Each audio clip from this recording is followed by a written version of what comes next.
maafiyada uga awoodda badan caalamka waxay haystaan ciidamo ka awood badan kuwa dawladda waxay awoodi karaan inay qabsadaan kuwa kamida dawladaha yaryar ee dunida saddexaad waxaad arkaysaa muuqaalo la yaab ah waxaa la xirxiraalana afduuba mas'uuliyiinta saraakiisha ciidanka waliba la saaraa maxkamado ay maafiyadu leedahay ma rumaysan kartid waana la yaabaysaa waxyaabaha ay sameynayaan ku soo dhawow halkani waa Mexico waa mid kamida dalalka ay halaagtay daroogadu waxaa laga beeraa daroogada lagana ganacsadaa oo loo dhoofiyaa caalamka wadankan qaybo badan oo kamida waxaa ka talisa maafiya ciidamo boqolaal kun ah oo calooshood u shaqaystayaal ah ayay leeyihiin way wada hubaysan yihiin waliba hub aad u casri ah ciidanka dawladda badankiisa iyaga ayuu ka amar qaataa waayo waa hantiilayaal naxariistu ku yartahay agtooda wax sharci la dhahana kama jiro lagamana yaqaan kaliya amar lacag darooga iyo wax kasta waa diyaar muhiimadu waa inaad shaqadaada ka adkaato in yar oo khalad ah haddaad gashana waa dhimanaysaa ciidamada maafiyada ayaa ka awood badan ciidanka dawladda hub ayna dawladdu haysanin ayay haystaan oo ay isticmaalayaan hubka iyo gaadiidka cirka badda iyo dhulka ayay leeyihiin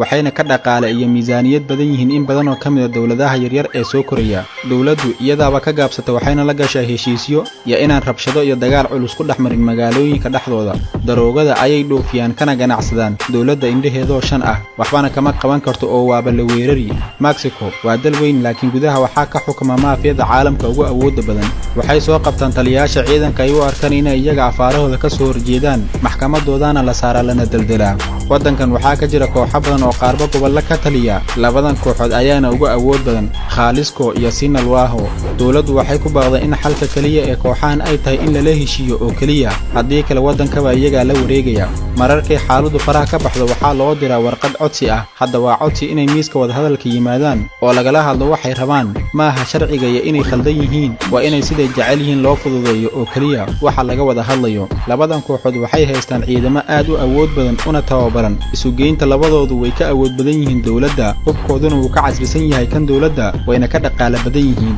waxay leeyihiin dabaabado iyo diyaaradaha qumaatiga u kaca iyo kuwa drone-istaba waxaaba la arkay kooxda Jalisco oo hareeraysa qaar kamid ah ciidamada dawladda gaar ahaan kuwa taktiiga loo yaqaan waa ciidan loo asaasay inay la macaamilaan kooxahan hubka ugu khatarsan ee dawladdu u adeegsato kooxahan waa heshiiska iyo inaan wax iyaga ka soo horjeeda la samaynin laakiin intaasoo dhan kadib wali kooxda Jalisco way diiday inay dawladda la heshiiso dagaal ayayna ku dhawaaqday waxayna xabsiyadeeda ku gurtay boqolaal ciidanka dawladda kamida waxay wadada ku daadiyeen waraaqo ay ku qareen haddii aad xidhan qof kooxdan kamida hadda waa xidhitaan oo kaliya waa inay u dhimaataa laba ciidanka dawladda kamida waana wada naqaanaa goobaha ay degan yihiin iyo reerahooduba wayna sameeyeen sidaas waxay guryahooda ka afduubaan booliska wadooyinka dhexdooda ayayna ku dilaan iyagoo direeska xidhan walibana si xun u laayaan qaarna jarjaraan waxaana ugu darnaa dhacdooyinka ka dhaca gobolka Guanajuato ee dalkaas Mexico halkaas oo ay soo qabteen mid kamida saraakiisha booliska iyagoo ku qasbay inuu sheego guryaha rag booliska ka tirsan oo ay raadinayeen waxayna soo heleen 7 ciidanka kamida kuna laayeen maalin cad suuqa dhexdiisa